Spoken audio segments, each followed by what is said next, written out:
அனைத்து சொந்தங்களுக்கும் வணக்கம். நான் உங்கள் பிரபு ஆனந்த் பேசுகிறேன். இன்றைக்கி என்ன பேச போகிறோன்னா அம்மாவை பற்றி என்னங்க பேசலாம்? அம்மாவை பற்றி பேசுகிறதுக்கு நிறையா இருக்குது. பட் நான் என்ன சொல்லுவேன்னா, அப்பாவை பற்றி பேசினேன்னா அப்பாவை பற்றி கொஞ்சம் புரிதல் கம்மியாக இருக்குன்ற மாதிரி நான் ஃபீல் பண்ணேன். ஆனால் அப்பாவை பற்றி பேசினேன். அம்மாவை பற்றி பேசுகிறதுக்கு ஒன்றுமே இல்லைங்களே. அம்மானா அம்மா தானே. Mother is always mother. அதாவது நான் எனக்கு சேர்த்து தான் சொல்கிறேன். ஒன்னிருத்தவங்க அம்மாவை பற்றி சொல்லி நம்ம தெரிஞ்சுக்கணும்னு அவசியம் இல்லை இல்லைங்களா? நேற்று கூட ஒன்று சொன்னேன். தாயும் சிறந்த ஒரு கோயிலும் இல்லை, தந்தை சொல்விக்க மந்திரம் இல்லை. அம்மானா அம்மா தாங்க. வீட்டில் வாழும் சாமி அம்மா. சாமியை பற்றி நம்ம என்ன பேசுறதுக்கு இருக்குது? சரிங்களா, நம்ம இன்றைக்கி வேறு ஏதாவது பேசலாம். ஏற்கனவே ஒரு வீடியோவில் வீட்டின் பொக்கிஷத்தை பற்றி நான் சொல்லியிருந்தேன். அதை சில பேர் கொஞ்சம் ஷார்ட் வீடியோவாக போடணும்னு கேட்டிருந்தீங்க. அதாவது வீட்டில் உள்ள பொக்கிஷனா என்னங்க? வீட்டில் உள்ள பெரியவர்கள் தான். உங்கள் வீட்டில் யார் 60 வயசை கடந்து இருக்கிறாங்களோ அவங்க எல்லாம் வீட்டின் பொக்கிஷம். அதாவது எல்லாத்துக்கும் குலதெய்வம் இருக்குது இல்லைங்களா? இந்தமாதிரி வீட்டில் பெரியவங்க இருந்தாங்கன்னா, 60 வயசை கடந்தவங்க இருந்தாங்கன்னா அவங்க தான் உங்களுக்கு நடமாடும் குலதெய்வம். அவங்க வீட்டில் இருக்கும் குலதெய்வம். நீங்கள் அவங்கள பார்த்தாலே போதும். குலதெய்வத்துக்குலாம் அதாவது சொல்லுவாங்க ஒன்று, மாதம் குலதெய்வம் போவாங்க. ஒரு ஜோசியம் ஒன்று சொல்லிகிட்டு இருப்பான்.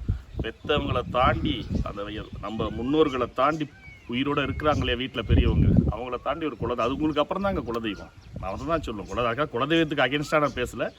ஃபஸ்ட்டு வீட்டில் இருக்க தெய்வத்தை கவனிங்க, அப்புறம் வெளியில் இருக்க தெய்வத்தை போய் பார்க்கலாம் இல்லைங்களா? அதனால் அதாவது பெரியவங்கன்னா உங்கள் அம்மாவாக இருக்கலாம், அப்பாவாக இருக்கலாம், உங்கள் தாத்தாவாக இருக்கலாம், பாட்டியாக இருக்கலாம், உங்கள் சித்தப்பாவாக இருக்கலாம், சித்தியாக இருக்கலாம், உங்கள் சின்னம்மாவாக இருக்கலாம், உங்கள் பெரியம்மாவாக இருக்கலாம். சரிங்களா? அதனால் வீட்டில் அதாவது ஒரு மைண்ட் செட்டுக்குள்ளே இருக்காதீங்க. பெரியவங்கன்னா உங்கள் மாமனாராக இருக்கலாம், உங்கள் மாமியாராக இருக்கலாம்.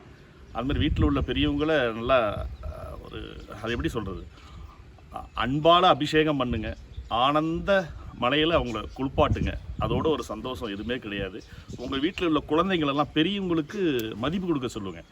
அதாவது குழந்தைங்க கேட்ட வார்த்தையை தான் பேசுவாங்க, கெட்ட வார்த்தை பேச மாட்டாங்க. நீங்கள் என்ன செய்கிறீங்களோ அதை தான் ரிப்பீட்டடாக செய்வாங்க. அவங்க ரிப்பீட் பண்ணுவாங்க. அதை நீங்கள் எந்த அளவுக்கு பெரியவங்களை பார்த்துக்கிறீங்களோ அதை அவங்க பார்த்து வளர்ந்தாங்கன்னா உங்களும் அந்த அளவுக்கு நல்லா பார்த்துப்பாங்க.